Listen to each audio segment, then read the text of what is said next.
오늘 이렇게 수요예배 나오신 여러분들 환영하고 축복합니다. 다 같이 우리 찬양함으로 하나님 앞으로 나가도록 하겠습니다. 찬송가 309장입니다. 찬송가 309장 우리 박수하면서 찬양하겠습니다. 목마른 내 영혼 주가 힘이 허락하 그 귀한 영생수 주여 갈망합니다. 그 약속 따라서 힘써 간구하오니 오 주여 내 기도 어서 들어주소서. 예수의 사랑 예수의 사랑 바다 물결같이 내게 임하니 영광의 물결에 온전히 쌓여서 내 영혼의 기쁨 한량없도다. 주 내게 약속한 큰 빛 내려주시려 은혜의 저 구름 건너편에 떠올라 그 귀한 징조가 내게 밝히 보이니 내 힘을 다하여 주께 간구합니다. 예수의 사랑 예수의 사랑 바다 물결같이 내게 임하니 영광의 물결에 온전히 쌓여서 내 영혼의 기쁨 한량없도다. 은혜의 소낙비 지금 흡족히 내려 구원의 큰 강물을 넣차고 넘쳐서 그 주한 모든 죄 모두 씻어버리니 나 지금 은혜를 충만하게 받았네. 예수의 사랑 예수의 사랑 바다 물결같이 내게 임하니 영광의 물결에 온전히 쌓여서 내 영혼의 기쁨 한량없도다. 그 차고 넘치는 주의 은혜의 물결 힘차게 밀려와 내가 만족합니다. 오 할렐루야로 주를 찬송하오니 내 마음의 기쁨이 항상 충만합니다.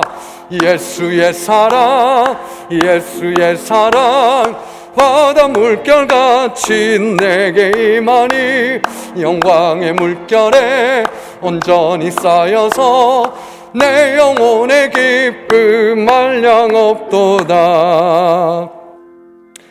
우리 이어서 302장 찬양하겠습니다. 계속 박수하면서 찬양하겠습니다. 내 주 하나님 넓고 큰 은혜는 저 큰 바다보다 깊다. 너고 땄줄을 끌러 깊은 데로 저 한가운데 가보라. 언덕을 떠나서 창파에 배 띄워 내 주 예수 은혜의 바다로 내 맘껏 져가라. 왜 너 인생은 언제나 거기서 저 큰 바다 물결 보고 그 밑 모르는 깊은 바다 속을 한 번에 하려 안 보나.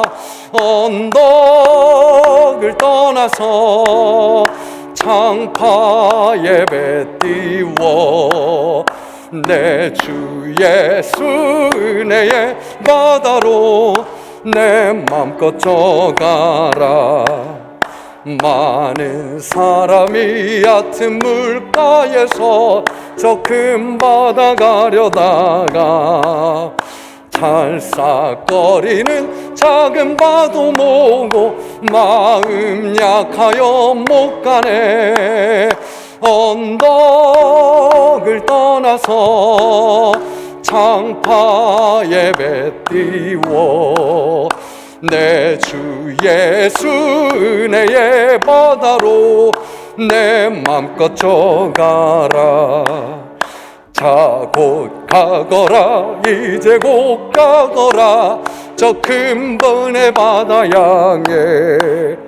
자 곧 내 노를 저 깊은 데로 가라 망망한 바다로 언덕을 떠나서 창파에 배 띄워 내 주 예수 은혜의 바다로 내 맘껏 져가라. 아멘.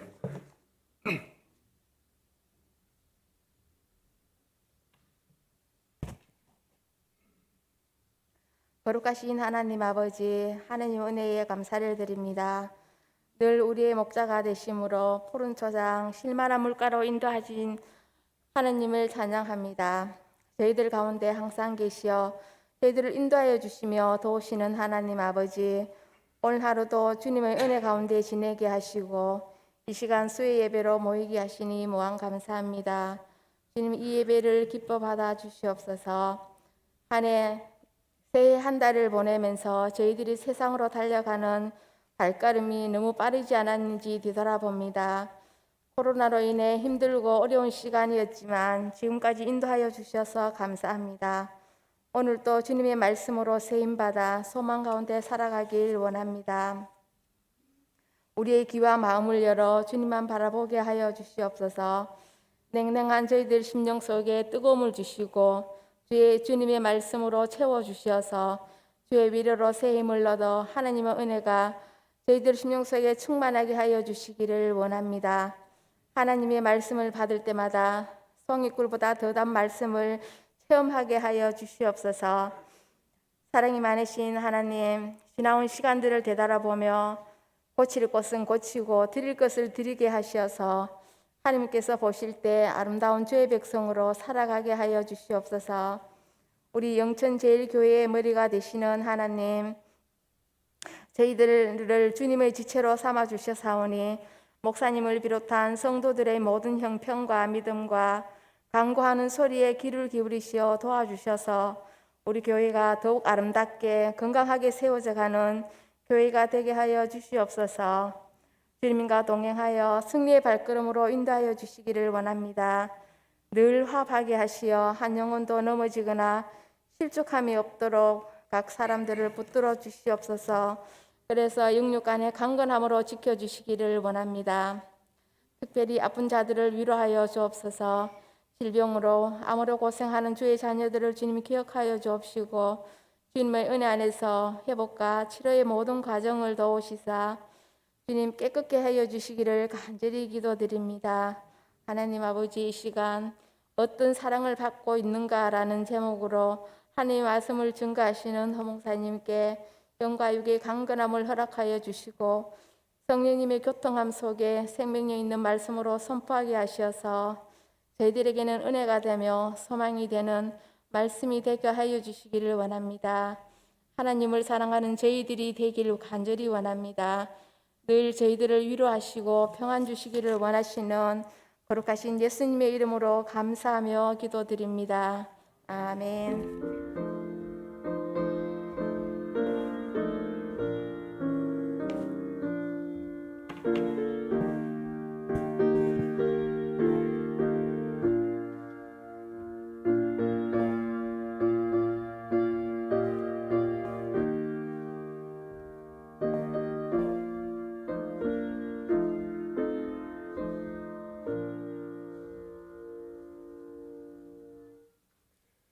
오늘 수요일 저녁 우리에게 주시는 하나님의 말씀은 누가복음 20장 9절에서 16절까지 말씀입니다.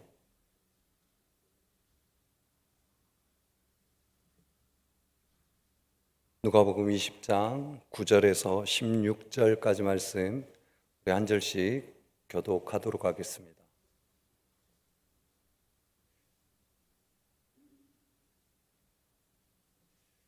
누가복음 20장 9절입니다. 그가 또 이 비유로 백성에게 말씀하시기 시작하시니라. 한 사람이 포도원을 만들어 농부들에게 새로 주고 타국에 가서 오래 있다가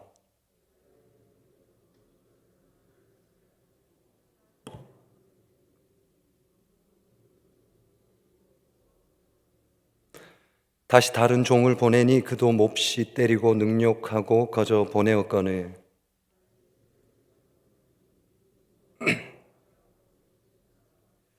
포도원 주인이 이르되 어찌할까 내 사랑하는 아들을 보내리니 그들이 혹 그는 존대하리라 하였더니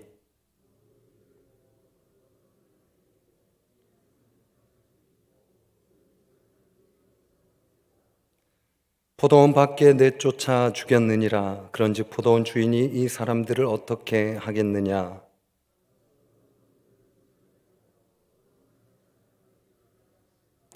사람들이 듣고 이르되 그렇게 되지 말아지이다 하거늘. 아멘. 할렐루야. 이렇게 현장에 나와서 예배하시는 여러분들, 그리고 영상으로 함께 예배하시는 분들 모두 말씀 가운데 주님의 은혜가 넘쳐나게 되기를 간절히 소망합니다. 여러분, 예수님이 활동하시던 그 당시에 예수님을 따르던 사람들이 참 많았습니다. 성경에 보면 수많은 무리가 예수님을 따랐더라, 이런 이야기들을 우리가 많이 보지 않았습니까? 그런데 반면 예수님을 정말 싫어했던 사람들이 그 당시에 공존했다는 것이죠. 그들은 다름 아닌 당시의 기득권층이었던 종교 지도자들이었습니다. 그들 눈에 예수님은 마치 눈의 가시처럼 여겨지기도 했습니다. 왜 그런 거 하니? 당시 사회적으로 종교 지도자들은 상당한 영향력이 있었거든요. 그래서 주변 사람들은 불이익을 당하지 않기 위해 이들에게 잘 보이려고 아부도 하고 아첨도 하고 뇌물도 주고 그런 일들을 허다하게 행했다고 합니다. 그런데 예수님은 다른 사람들과 달리 고분고분하지 않더라는 거예요. 더군다나 자신들이 인기보다 예수님의 인기가 더 높아지는 거죠.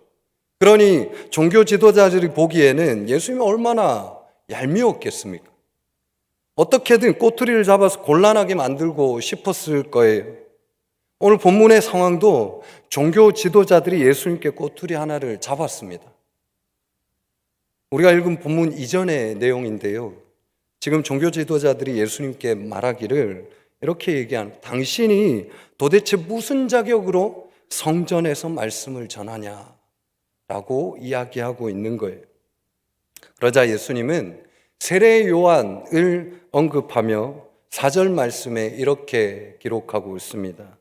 요한의 세례가 하늘로부터냐 사람으로부터냐라고 이야기하죠. 예수님이 이렇게 이야기하셨던 이유는요, 당시 종교 지도자들이 어떤 삶을 살고 있었는가와 밀접하게 연관되어 있습니다. 사실 당시의 종교 지도자들은 자신 외에 누군가를 따르는 것이 못마땅해 하는 삶을 살았습니다. 세례 요한도 그중 한 명이었는데요. 이들은 세례 요한의 영적인 권위, 즉 하나님이 세우신 선지자라는 것을 인정하지 않고 있었습니다. 누가요? 종교 지도자들이. 이런 종교 지도자들의 만행이 예수님께도 동일하게 적용되어지고 있는 거예요. 자신들 입장에서 자신들이 기득권층, 권력층이라고 생각하고 있었으니 그럴 만도 하지 않았겠습니까? 그런데 실제로는 요한에 대해 이 종교 지도자들이 함부로 할 수 없는 거예요. 왜냐하면 당시에 이 세례 요한을 많은 사람들이 하나님의 선지자라고 인정하고 있었거든요. 그렇게 많은 사람들이 요한을 따르고 싶어 했기에 종교 지도자들도 세례 요한을 함부로 할 수가 없었습니다.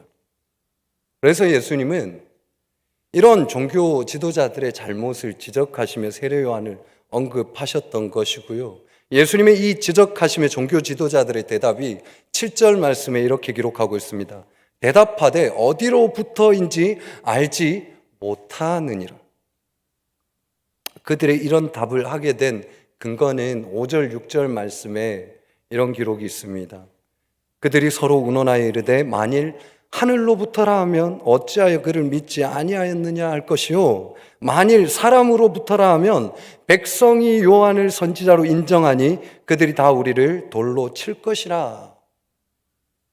이렇게 종교 지도자들이라고 이야기하는 이들이 자신들이 위협을 당할까 봐 대답한 것이 하늘로부터냐 땅으로부터냐 그런 예수님의 질문에 아니란 대답을 함, 애매한 대답을 함, 잘 모르겠다. 그렇게 대답을 하고 있죠. 예수님은 이제 이 여세를 몰아서 오늘 본문에 나온 비유의 말씀을 이어가십니다. 오늘 말씀의 비유는 지금 종교 지도자들에게 뿐만 아니라 그곳에 모여 있는 많은 사람들 앞에서 하시는 말씀이었습니다.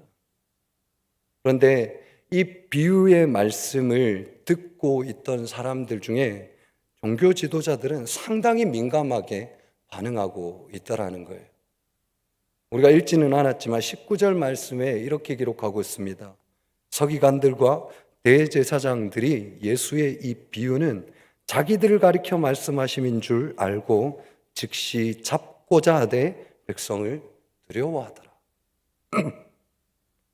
여러분, 도대체 어떤 말씀이었기에, 어떤 비유의 말씀이었기에 이렇게 종교 지도자들이 예수님을 잡고자 했는지 지금부터 우리가 그 비유의 말씀을 한번 나누어 보고자 합니다. 이 비유의 말씀 가운데 저는 당시의 상황과 저의 생각을 한껏 넣어서 이 상황들에 이렇게 받아들일 수 있겠구나를 여러분들과 함께 나누어 보려고 하는데요. 어떤 사람이 있었습니다. 그 사람이 포도원을 사게 되었는데요. 농부들에게 포도원을 맡기고서는 타국에 가서 오래 머물러 있었습니다. 어느 정도 기간이 지났을까요? 포도원에 수확할 때쯤은 되었겠죠. 그래서 주인은 종을 보내어 포도원에서 얻은 수익을 얼마 이제 받아내고자 했습니다. 이 비유에 등장하는 포도원 주인과 농부의 관계는요, 당시 갈릴리 사람들에게는 쉽게 볼 수 있는 상황들이었다고 해요. 실제로 이 갈릴리에는 다른 지역 사람들이 땅을 차지하고 있는 곳이 많았다고 합니다. 그렇다 보니 갈릴리 사람들은 그 땅에서 수고한 대가를 받아서 생계를 이어가는 사람들이 많았다고 하죠. 비유에서도 이렇게 포도원 주인은 그렇게 포도원을 농부에게 맡기고 자신이 원래 거주하고 있던 그곳에 오랫동안 머물게 됩니다. 주인이 농사에 무관심해서라기보다 이제 막 포도원을 운영하게 되었으니 수확을 정상적으로 하기 위해서는 어느 정도의 시간을 기다려야 하는 것 아니겠습니까? 이제 막 포도원을 시작했는데, 경작하기 시작했는데 그 해에 막 포도가 나오고 그렇지 않지 않습니까? 영천에 포도를 많이 경작하고 있지 않아요?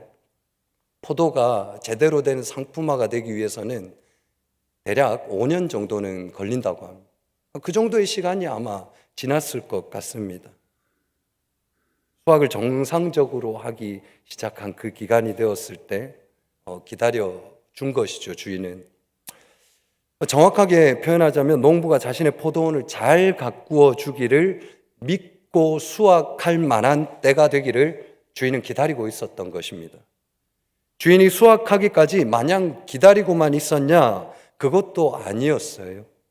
최소한 포도가 정상적으로 수확하기까지는 물심양면으로 농부에게 지원해줘야 자신의 포도원을 잘 가꾸어 줄 것이기 때문에 지속적으로 물질적으로도 그 지원해 주는 것도 주인의 의무였다고 합니다. 그렇게 주인이 자신의 도리를 다하면서 이제 수확할 시기가 온 거예요. 그러면 주인이 농부에게 그 수확의 일부를 돌려받아야 하는 것은 당연한 이치지요. 그런데 이게 웬일입니까? 농부들이 주인이 그 소출을 받기 위해 종을 보냈는데 빈손으로 돌려보냅니다. 그것도 모자라 주인이 보낸 종을 흠씬 두들겨 패서 돌아오게 되었어요. 포도원 주인이 그렇게 돌아온 종을 맞이하면서 그의 생각에 뭔가 오해가 있었나 하는 마음으로 주인이 보낸 종인 줄 모르고 강도로 보았을 수도 있겠구나, 그렇게 생각하며 다시 한번 수확한 것의 일부를 받기 위해 종을 보냅니다. 그런데 우리 본문의 11절 말씀을 보세요. 다시 다른 종을 보내니 그도 몹시 때리고 능욕하고 거저 보내었거늘. 계속해서 세 번째 종도 보냅니다. 12절에도 이 종도 상하게 하고 내쫓은지라. 여러분, 지금 주인이 있는 타국에서 외지에서 종을 보내었으니 지금처럼 차가 있는 상황도 아니었잖아요. 그렇다 보니 도보로 이동해서 다녀와야 했습니다. 최소한 며칠은 걸렸겠죠. 아니, 몇 달은 걸렸을 거예요. 이런 일을 한 번도 아니고 두 번, 세 번이나 했으니 얼마나 많은 시간이 허비되었겠습니까? 사실 어지간한 주인 같았으면 처음 보낸 종이 빈손으로 돌아왔을 때 당장 농부들을 쫓아내기 위해 주인이 직접 나섰을 거예요. 그런데 이 주인은 그렇게 하지 않고 그의 마음에 그럼에도 설마 하는 마음을 가졌던 거예요. 주인은 농부들을, 자신이 채용한 농부들을 믿어주고 싶었던 것이죠. 그래서 한 번 기회를 주고 또 한 번 기회를 줬던 거예요. 지금 농부들의 태도는 분명 딴 마음을 품었다는 게 거의 확실한 정황인데, 그럼에도 불구하고 이 바보 같은 주인은 계속해서 기회를 주고 있다라는 겁니다. 그것도 모자라 이번에는 자신의 종 대신에 자신의 사랑하는 아들까지 보냅니다. 다른 사람도 아니고 내 아들을 그들에게 보내면 저들이 하는 짓을 멈추겠지 라는 기대를 갖고 주인은 그렇게 아들을 농부에게로 보내지요. 13절입니다. 포도원 주인이 이르되 어찌할까 내 사랑하는 아들을 보내리니 그들이 혹 그는 존대하리라 하였더니, 이렇게 자신의 사랑하는 아들을 보내기로 합니다. 그리고 기대하기를 자신의 아들이니 행여 이 아들은 존대할 것이라고 기대했던 것이죠. 그런데 어떻게 되었습니까?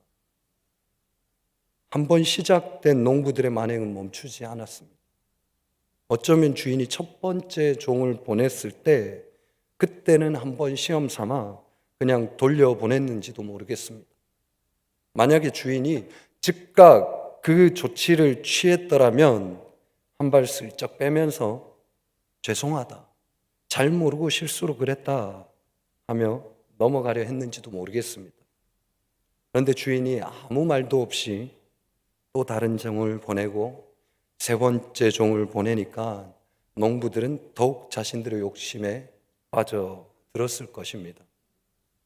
어쩌면 그들이 생각하기를 이대로 조금만 더 버티면 저 포도원이 정말 자신들의 것이 될지 모른다는 기대를 했던 것일까요? 그런데 이번에는 설상가상으로 주인은 아니지만 그 아들이 온 거예요. 아들을 본 순간 농부들 머릿속에는 이런저런 계산을 했을 것입니다. 그리고 이들은 자신들의 만행을 멈추지 않고 결국 엄청난 일을 저지르죠. 14절입니다. 농부들이 그를 보고 서로 의논하여 이르되 이는 상속자니 죽이고 그 유산을 우리의 것으로 만들자 하고, 15절 상반절이요 포도원 밖에 내쫓아 죽였느니라. 예수님은 이제 이 비유를 마치시면서 그 포도원 주인이 행한 결과를 말씀하십니다. 15절 하반절인데요. 그런즉 포도원 주인이 이 사람들을 어떻게 하겠느냐, 와서 그 농부들 진멸하고 포도원을 다른 사람들에게 주리라. 여기까지가 예수님께서 하신 비유의 내용입니다. 여러분, 상식적으로 생각해 봐도 예수님이 이야기하신 비유의 마지막 그 결과의 내용은 너무나 당연한 결과 아닙니까? 주인의 포도원에 농사를 지어서 그 소출을 지불하는 것은 당연한 일입니다. 그런데 이 농부들은 지불은커녕 그것도 모자라 주인의 종들을 폭행하고 심지어 아들까지 살인을 저질렀으니 그 결과는 불보듯 뻔한 것 아니겠어요? 변명의 여지도 없습니다. 이것은 상당히 의도적이고 악의적인 행위지 않습니까? 포도원에서 쫓겨나는 것은 물론이고 당장 그 주인이 농부들을 불러다가 그 책임을 묻는 것은 당연한 처사라고 여겨야 되지 않겠어요? 여러분들의 생각은 어떠세요? 여러분들이 포도원 주인이었다면 말입니다. 예수님이 말씀하신 결과에 대해서 당연히 그렇게 해야죠. 그렇게 동의하지 않습니까? 근데 여러분, 이 비유를 듣고 있었던 사람들의 반응이 좀 의아합니다. 당연한 결과라고 이야기해야 하는 그 사람들이 그렇게 대답하지 않았다는 거예요. 16절 말씀인데요. 이 16절 말씀을 제가 세번역 성경으로 읽어드리겠습니다. 사람들이 이 말씀을 듣고 말하였다. 그런 일이 없기를 바랍니다. 여기서 사람들이 없기를 바란다라는 그런 일이란 무엇을 의미하고 있는 것일까요? 예수님이 하신 그 비유의 모든 상황이 절대 일어나서는 안 된다라는 것일 수도 있고요. 아무리 그래도 그렇지 주인이 그런 결단을 내려서는 안 된다라는 관점으로 바라볼 수도 있을 것 같습니다. 사실 예수님께서 비유로 말씀하셨지만 당시에 있었던 사람들이라면 이것이 무엇이 무엇을 의미하는지 잘 알고 있었을 거예요. 이 비유에서 말하고 있는 포도원은요, 이스라엘 백성들을 가르치고 있었습니다. 즉 포도원의 주인은 누구를 일컫는 말이에요? 하나님이시겠죠. 그렇다면 농부는 누구를 일컫는 말일까요? 포도원이 포도원 다지도록 가꾸어야 할 하나님의 자녀들이 자녀답게 살아가도록 인도해야 할 당시의 종교 지도자들이었습니다. 주인이 제차 3차 보낸 종은 선지자들을 의미하는데요. 구약의 많은 선지자들이 하나님께서 벌하실 것이니 돌이켜야 한다고 외쳤습니다. 하지만 농부들이 종들을 조롱하고 핍박했듯이 이스라엘 백성들은 선지자를 외면했습니다. 그들을 핍박하고 멸시했습니다. 오늘 본문 서두에 세례 요한을 대하는 종교 지도자들의 모습이었죠. 종교 지도자들은 하나님이 보내신 선지자를 대우하기는커녕 하나님의 뜻을 전하는 선지자들을 오히려 핍박했습니다. 이로 인해 포도원은 계속해서 무방비 상태에 놓이게 되었던 것이고 결국 포도원 주인은 친히 그 아들을 보낸 거예요. 그게 누굽니까? 지금 자신 입으로 이야기하고 계시는 예수님이시죠. 그러나 그들이 아들마저 살해하게 되었다고 말씀하고 있습니다. 여러분, 이 비유는 1차적으로 당시 종교 지도자들의 만행을 밝히시며 저들의 잘못을 꾸짖는 말씀이셨어요. 그와 동시에 이스라엘 백성들을 책망하고 계셨습니다. 왜냐하면 포도원 또한 딱히 잘한 게 없었기 때문이죠. 예수님은 포도원 주인이 농부들만 멸하겠다 하지 않으셨고 포도원 자체를 아예 다른 사람에게 넘겨줄 것이라 라고 말씀하셨던 것입니다. 포도원이 좋은 포도를 수확하기까지는 농부의 수고도 필요하지만 포도원 자체의 그 성분도 괜찮아야 한다는 의미도 이 비유 안에 포함되어 있다는 것입니다. 여러분, 하나님께서 자신의 백성들, 이스라엘 백성들에게 바라시는 마음은요, 이스라엘 백성들로 인해서 온 세상이 하나님의 영광을 맛보고 누리며 그 찬란한 기쁨에 동참하기를 원하셨습니다. 하지만 이스라엘 백성들은요, 하나님의 뜻과는 전혀 다른 삶을 살고 있더라는 거예요. 농부는 농부대로 실패했고 포도원은 포도원대로 실패했습니다. 한마디로 이스라엘 민족은 너나 할 것 없이 하나님의 백성답지 않게 살아가고 있더라는 거예요. 상식적으로는 이 일에 대한 결과가 농부는 심판을 받아 마땅하고 포도원도 갈아엎는 것이 당연한 일입니다. 그런데 여러분, 하나님께서는 이 이스라엘이 실패한 그 일을 돌이키시기 위해 사랑하는 아들 예수님을 보내셨다는 거예요. 그리고 십자가에서 흘리신 그 보혈로 세상 모든 민족을 하나님의 포도원으로 바꾸어 가기를 원하셨습니다. 그리고 지금도 바꾸어 가고 계신다는 거예요. 지금 우리는 여러분 잘 기억해요. 저와 여러분은 지금 그 사랑을 입고 살아가고 있다라는 사실입니다. 저는 이 말씀을 준비하며 제가 너무 부끄러운 마음이 들었습니다. 특히나 여러분들 앞에 서 있는 저는 목회자잖아요. 내가 주님의 뜻을 잘 행하고 있는가? 주님의 도구로서 잘 살고 있는가?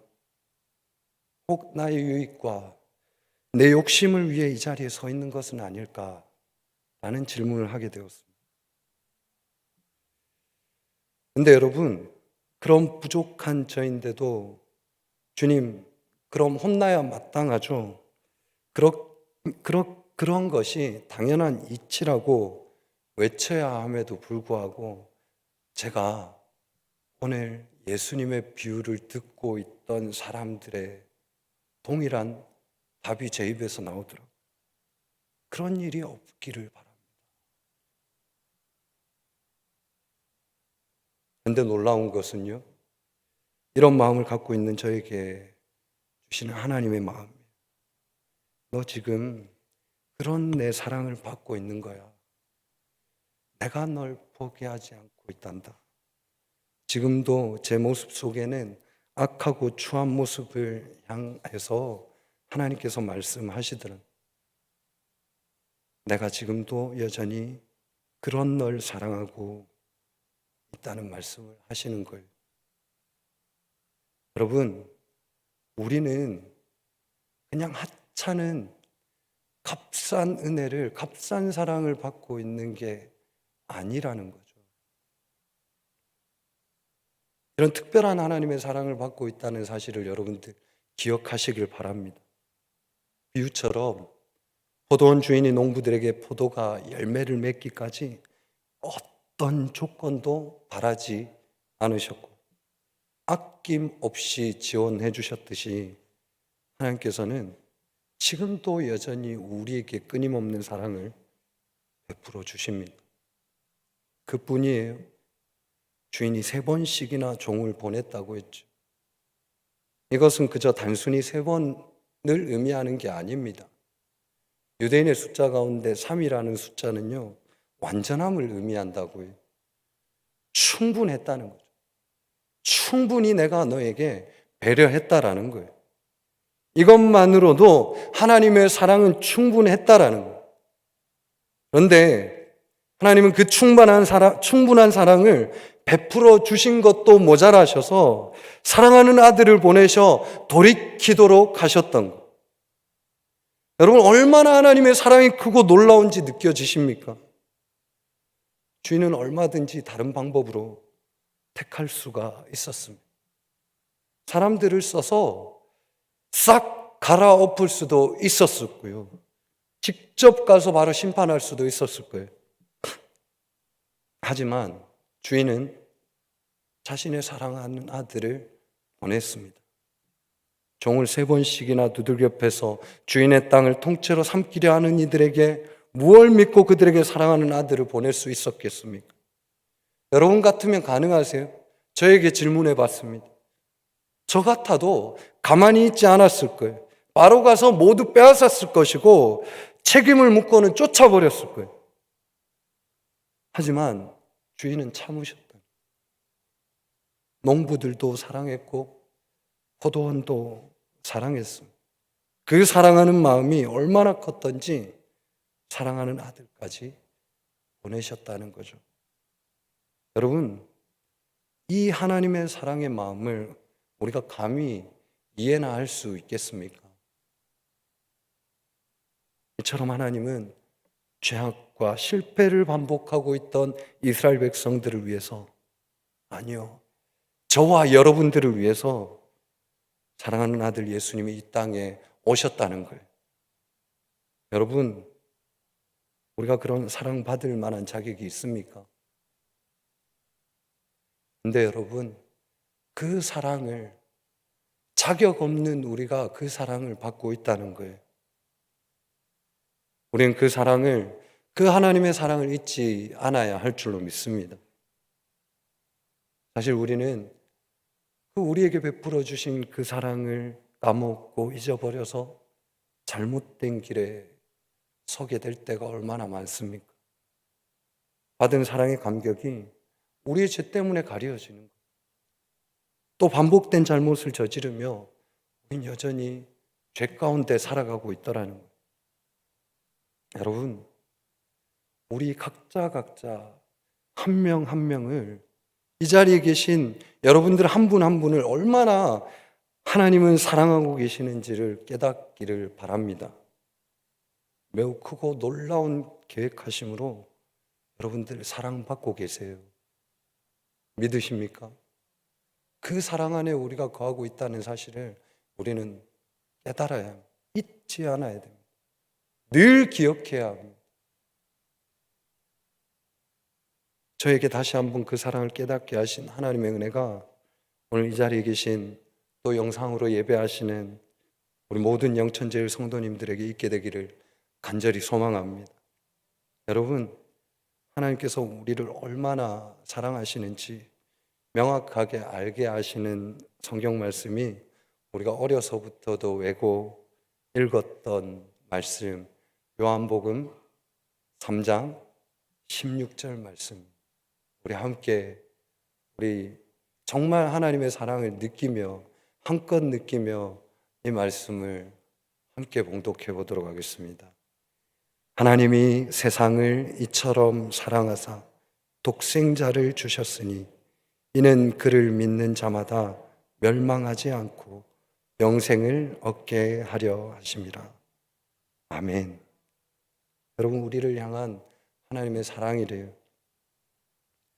우리를 향한 그 하나님의 사랑, 죽이지 않으시기 위해 자신의 아들을 내어 놓으신 그 큰 사랑, 우리는 누릴 만한 자격도 없지만 누리도록 하나님께서 허락해 주셨어요. 여러분, 그것이 우리 안에 감사의 고백으로 매일매일이 고백되어야 되지 않겠습니까? 물론 아직도 죄 많은 인생을 저도 여러분들도 살아가고 있지만 그 가운데에서 우리가 잊지 않기를 원하신 거예요. 내가 너희를 사랑하고 있단다. 내가 너를 지금도 놓지 않고 있단다. 내가 너를 포기하지 않고 있단다. 여러분, 그것을 잊지 않기를 하나님께서는 원하세요. 그리고 애쓰기를 원하세요. 바른 길을 걸어가고 받은 그 사랑만큼 나누기를 원하시고요. 하나님께서 원하시는 그 뜻대로 하나님의 자녀답게, 하나님 백성답게 살아가기를 우리에게 요청하십니다. 여러분, 우리의 머릿속에, 우리의 생각 속에 사랑이 잊혀지면요, 그렇게 살아가기가 쉽지 않다는 거예요. 기억하십시오. 우리는 그 누구도 받지 못한 놀라운 사랑을 우리는 개별 각자 인격적으로 하나님께서 사랑하시고 다가오셨고 베풀어 주셨다는 것. 그래서 우리는 구원의 자리로 이르게 되었다는 것이죠. 여러분, 우리가 얼마나 큰 사랑을 받고 있습니까? 오늘 이 저녁에 그 사랑의 회복의 역사가 있게 되기를 바라고요. 그 받은 사랑을 흘려보낼 수 있는 그런 은혜의 백성들로, 은혜의 성도들로 살아가는 저와 여러분 되시기를 간절히 축복합니다. 함께 기도하겠습니다. 사랑의 하나님 아버지, 우리를 그렇게도 사랑하셔서 독생자 예수님을 이 땅에 보내주신 은혜를 너무나 감사드립니다. 주님, 바라옵기는 주님의 사랑이 우리의 기억 속에 한순간도 잊혀지지 않게 하여 주시옵소서. 힘들고 괴롭고 슬플 때에도, 기쁘고 즐겁고 행복할 때에도 언제나 우리가 주님의 사랑받고 있는 존재임을 잊지 않게 하여 주시옵소서. 여전히 우리의 마음에 미움이 있고 시기가 있고 악한 마음이 있지만 주님, 그 마음이 주님의 사랑으로 거두어질 수 있도록, 우리의 생각이 완전히 변화될 수 있도록 주님 인도하여 주시옵소서. 살아계시고 우리를 선하게 이끌어 주실 예수님의 이름으로 간절히 기도합니다. 아멘. 찬송가 311장 함께 찬양하겠습니다.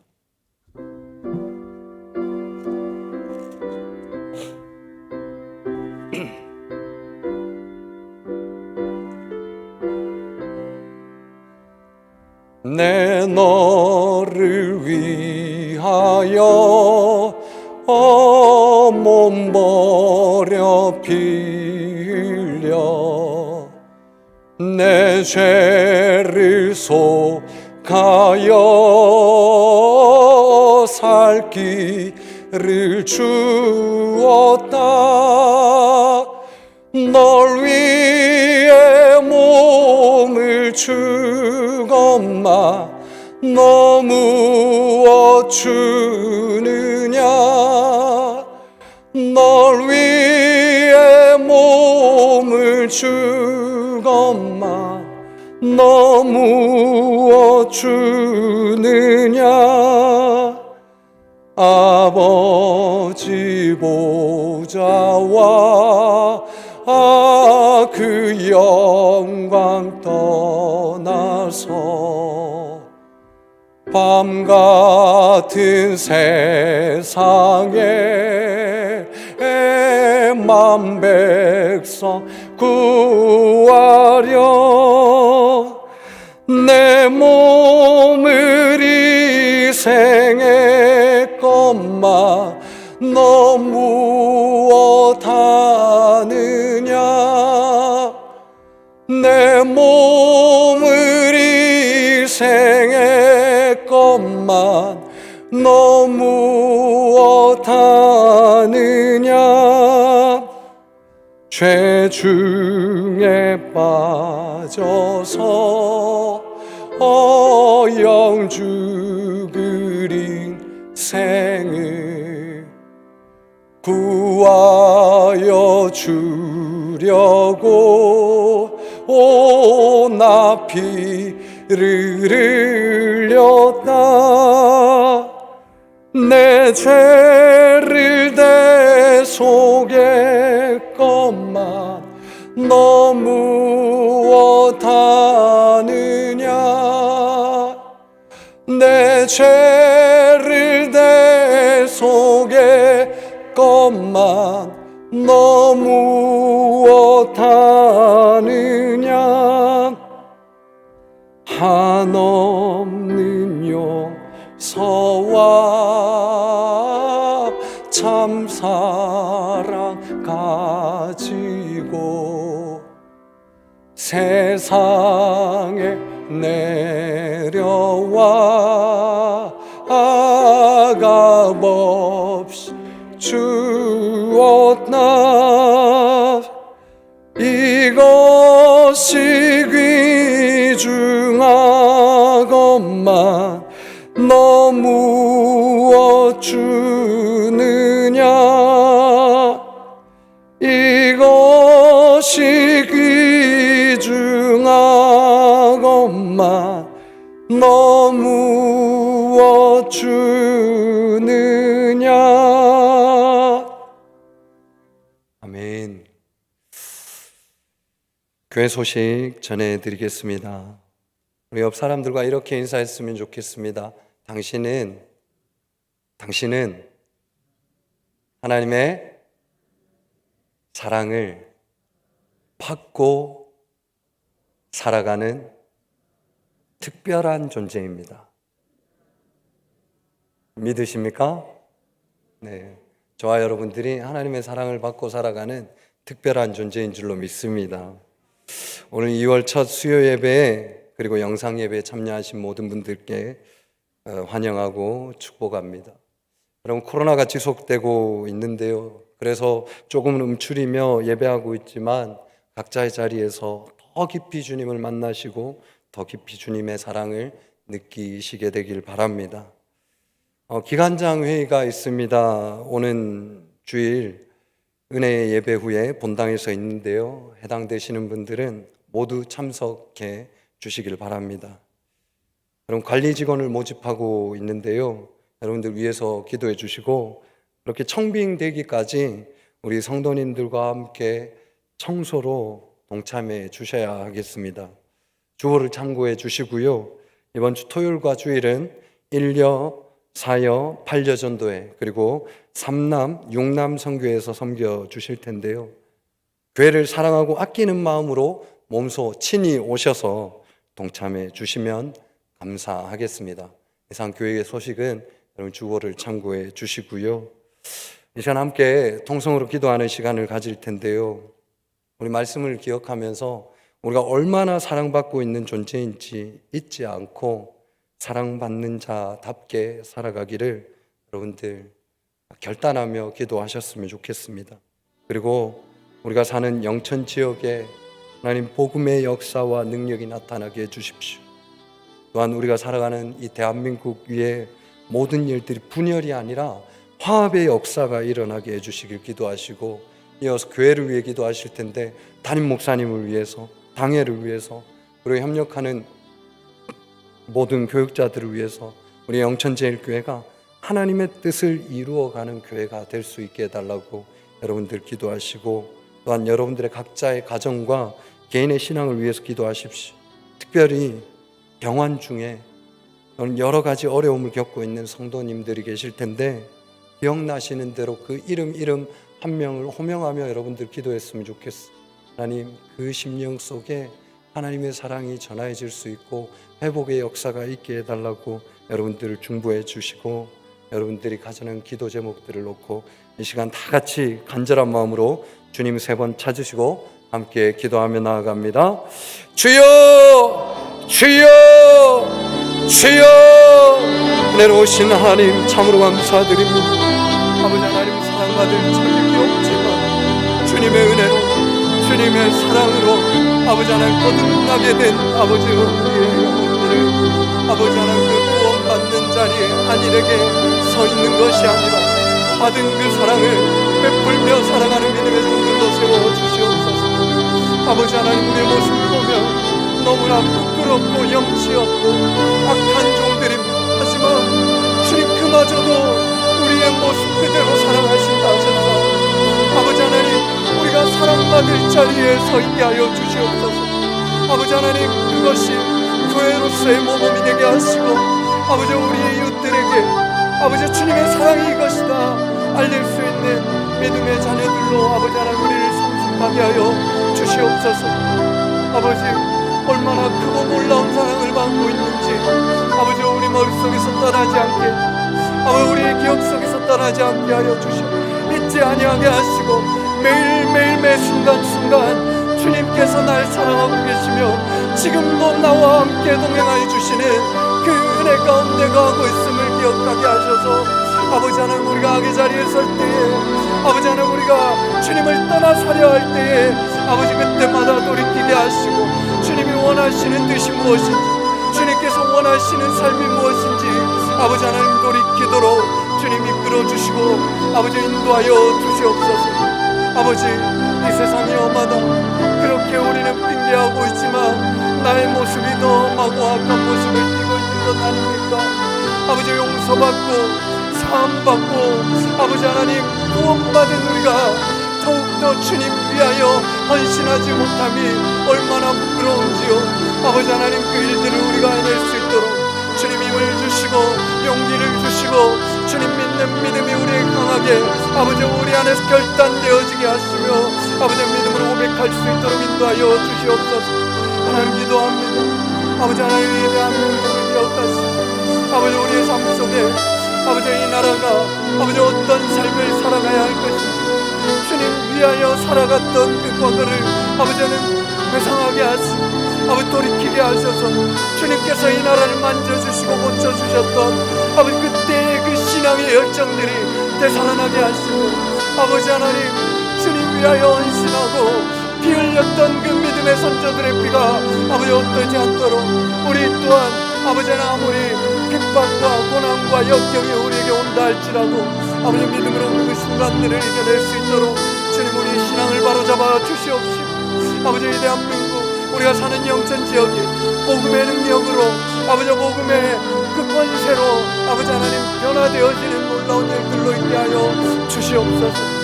아버지 우리의 삶들을 돌아봅니다. 하나님 얼마나 우리가 나태하게 살아가고 있는지 주님 그때마다 우리에게 말씀해 주세요. 아버지 하나님 주님 우리에게 말씀해 주세요. 아버지 이리 살면 안 된다는 것을 깨닫게 해주세요. 아버지 우리 교회가 아버지 교회됨을 아버지 하나님이 이끌어 나가는데 부족함이 없게 하시고 아버지 우리 함께 손잡고 동력하며 나아가는 우리의 발걸음들이 헛되지 않을 수 있도록 주님 아버지 하나님 교회가 교회다운 모습들을 이루어낼 수 있도록 주님 인도하여 주시옵소서. 아버지 명중에 질병 가운데 아버지 여러 가지 어려운 상황들로 인해 괴로워하고 고통 중에 있는 성도들이 있습니다. 아버지 그들을 주님 붙잡아 주시고 만져 주시옵소서. 아버지 하나님의 사랑의 손길로 아버지 그들을 품어주시고 주님의 사랑을 더욱더 느끼고 만끽하는 아버지 믿음의 시간들이 그들에게 허락되었음을 깨닫게 하시며 하나님이 일하실 때임을 고백하게 하여 주시옵소서. 우리의 모든 것들을 아시고 우리의 모든 것들을 들으시며 주님의 뜻대로 응답하여 주심에 감사하며 살아계시고 역사하시는 예수님의 이름으로 기도드려오며 이제는 우리 주 예수 그리스도의 은혜와 하나님 아버지의 무한하신 사랑하심과 성령 하나님의 위로 교통 충만하심이 오늘 주의 말씀 가운데 우리가 얼마나 특별한 사랑을 받고 있는지 깨닫고 잊지 않기로 다짐하여 결심하여 머리 숙인 모든 영천제일 권속들 머리 위에 지금부터 영원토록 함께 하시길 간절히 축원하옵나이다. 아멘.